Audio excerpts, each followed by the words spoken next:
ಇನ್ನು ದ್ರೌಪದಿ ಮುರ್ಮು ಬಗ್ಗೆ ಸಿಎಂ ಏಕವಚನ ಬಳಕೆ ವಿಚಾರಕ್ಕೆ ಸಂಬಂಧಪಟ್ಟಂತೆ ಟ್ವೀಟ್ ಮೂಲಕ ಸಿಎಂ ವಿರುದ್ಧ ಎಚ್ಡಿ ಕುಮಾರಸ್ವಾಮಿ ಆಕ್ರೋಶವನ್ನು ವ್ಯಕ್ತಪಡಿಸಿದ್ದಾರೆ. ಸಿದ್ದರಾಮಯ್ಯ ಅವರನ್ನ ಕೂಡಲೇ ಸಿಎಂ ಸ್ಥಾನದಿಂದ ವಜಾಗೊಳಿಸಿ ರಾಷ್ಟ್ರಪತಿಯನ್ನ ಏಕವಚನದಲ್ಲಿ ಸಂಬೋಧಿಸಿದ್ದಾರೆ. ಕೀಳು, ವಿಕೃತ, ಹೀನ ನಾಲಿಗೆಯ ಸಿಎಂ ಸಿದ್ದರಾಮಯ್ಯ ಅವರನ್ನ ಕೂಡಲೇ ಸಿಎಂ ಹುದ್ದೆಯಿಂದ ವಜಾ ಮಾಡುವಂತೆ ಆಗ್ರಹವನ್ನ ಮಾಡಿದ್ದಾರೆ ಎಚ್ಡಿ ಕುಮಾರಸ್ವಾಮಿ. ಇನ್ನು ಅಪಚಾರಕ್ಕೆ ನೈತಿಕ ಹೊಣೆ ಹೊತ್ತು ರಾಜೀನಾಮೆಯನ್ನ ನೀಡಬೇಕು, ಮಾನ್ಯ ರಾಜ್ಯಪಾಲರೇ ಮುಖ್ಯಮಂತ್ರಿ ಕುರ್ಚಿಯಿಂದ ಕಿತ್ತೆಸಬೇಕು ಸಿದ್ದರಾಮಯ್ಯ ಅವರನ್ನ ಅಂತ ಎಚ್ಡಿ ಕುಮಾರಸ್ವಾಮಿ ಆಗ್ರಹವನ್ನ ಮಾಡಿದ್ದಾರೆ. ಟ್ವೀಟ್ ಮುಖಾಂತರ ಆಕ್ರೋಶವನ್ನ ಕೂಡ ವ್ಯಕ್ತಪಡಿಸಿದ್ದಾರೆ. ಗಮನಿಸ್ತಾ ಇದೀವಲ್ಲ, ಮಾನ್ಯ ರಾಜ್ಯಪಾಲರೇ ಸಿಎಂ ಕುರ್ಚಿಯಿಂದ ಕಿತ್ತೆಸಬೇಕು ರಾಜ್ಯಪಾಲ ಗೆಹ್ಲೋಟ್ಗೆ ಎಚ್ಡಿ ಕುಮಾರಸ್ವಾಮಿ ಆಗ್ರಹವನ್ನ ಮಾಡಿದ್ದಾರೆ. ಇದು ಎಚ್ಡಿ ಕುಮಾರಸ್ವಾಮಿ ಅವರು ಮಾಡಿರುವಂತಹ ಟ್ವೀಟ್. ಗಮನಿಸ್ತಾ ಇದ್ದೀವಲ್ಲ, ಇದು ಕುಮಾರಸ್ವಾಮಿ ಅವರು ಮಾಡಿರುವಂತಹ ಟ್ವೀಟ್. ಸಿಎಂ ಸಿದ್ದರಾಮಯ್ಯ ಅವರ ವಿರುದ್ಧ ಆಕ್ರೋಶವನ್ನು ವ್ಯಕ್ತಪಡಿಸಿದ್ದಾರೆ.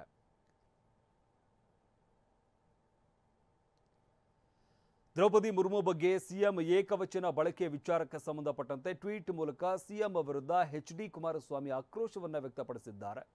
ಸಿದ್ದರಾಮಯ್ಯ ಅವರನ್ನ ಕೂಡಲೇ ಸಿಎಂ ಸ್ಥಾನದಿಂದ ವಜಾಗೊಳಿಸಿ ರಾಷ್ಟ್ರಪತಿ ಅವರನ್ನ ಏಕವಚನದಲ್ಲಿ ಸಂಬೋಧಿಸಿದ್ದಾರೆ.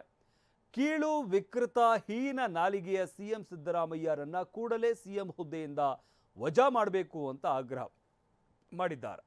ಇನ್ನು ಅಪಚಾರಕ್ಕೆ ನೈತಿಕ ಹೊಣೆಯನ್ನ ಹೊತ್ತು ರಾಜೀನಾಮೆಯನ್ನು ನೀಡಬೇಕು, ಹಾಗೆ ಮಾನ್ಯ ರಾಜ್ಯಪಾಲರೇ ಸಿಎಂ ಕುರ್ಚಿಯಿಂದ ಕಿತ್ತೆಸಬೇಕು ಅಂತ ರಾಜ್ಯಪಾಲ ಗೆಹ್ಲೋಟ್ಗೂ ಕೂಡ ಎಚ್ಡಿ ಕುಮಾರಸ್ವಾಮಿ ಆಗ್ರಹವನ್ನು ಮಾಡಿದ್ದಾರೆ, ಮನವಿಯನ್ನು ಮಾಡಿಕೊಂಡಿದ್ದಾರೆ. ಈ ಮುಖಾಂತರ ಇಲ್ಲಿ ಗಮನಿಸ್ತಾ ಇರುವಂಥದ್ದು ಎಚ್ಡಿ ಕುಮಾರಸ್ವಾಮಿ ಅವರು ಮಾಡಿರುವಂತಹ ಟ್ವೀಟ್ ಮುಖಾಂತರ ಸಿಎಂ ಸಿದ್ದರಾಮಯ್ಯ ವಿರುದ್ಧ ಆಕ್ರೋಶವನ್ನ ವ್ಯಕ್ತಪಡಿಸಿದ್ದಾರೆ.